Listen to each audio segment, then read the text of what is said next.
ஸ்ரீ குருப்யோ நமः. ஸ்ரீமத் பகவத்கீதை 17வது ஸ்லோகம். காஸ்யஸ்ச பரமேஷ்வாசः சிகண்டி ச மகாரதः திருஷ்டத்யும்னோ விராட்டश्च சாத்யகிஷ்சாபராஜிதः. காஸ்யஹ, இந்த காஸ்யருங்கிற ராஜா அம்பா, அம்பிகா, அம்பாலிகா அப்படின்னு சொல்லக்கூடிய 3 பெண்கள் ஸ்வயம்வரத்தில் பீஷ்மரவால் ஆயுஷன் வந்தார்.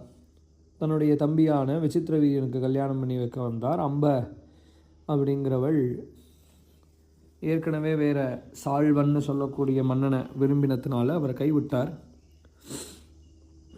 அம்பிகா, அம்பாலிகா இவா 2 பேரையும் விசித்திரவீரியன் கல்யாணம் பண்ணிட்டார். அவருடைய குழந்தைகள் தான் திருதராஷ்டிரன், பாண்டு.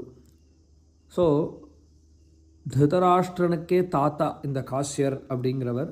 துரியோதனன், அர்ஜுனன் இவர்கள் எல்லோருக்கும் கொள்ளு தாத்தா.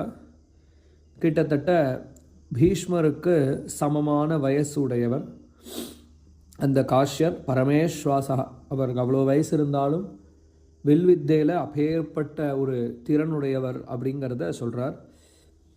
சிகண்டி ச மகாரதா. அந்த காஸ்யருடைய மூத்த பெண்ணான அம்பா சால்வன் கிடைக்காத ஒரு துக்கத்தில் உயிர் பிரிஞ்சு அடுத்த ஜன்மாவில் துருபத மகாராஜாவுக்கு குழந்தையாக பிறக்கிறார். அதாவது திரௌபதிக்கு மூத்தவராக. சிகண்டியை பற்றி தெரியும். இவர் கையால் தான் பிற்காலத்தில் பீஷ்மருக்கு இந்த யுத்தத்தில் நிதனம் ஏற்பட போகிறது. சிகண்டி ச மகாரதா. மகாரதர் அப்படிங்கிற வார்த்தைக்கு பொருளை முன்னாடியே பார்த்தோம். திருஷ்டத்யும்னஹா. திருஷ்டத்யும்னர் அப்படிங்கிறவர் சாக்ஷாத் ஹோமத்தில் யாகத்தினுடைய அக்னியிலிருந்து திரௌபதியோட சேர்ந்து வெளியில் வந்தவர். துரோணரை வதம் பண்ணணும் அப்படிங்கிறதுக்காகவே சங்கல்பிச்சென்று பிறக்கப்பட்டவர். விராட்டர் அப்படிங்கிறவர் மத்ஸ்ய தேசத்து ராஜா, அபிமன்யுவனுடைய மாமனார்.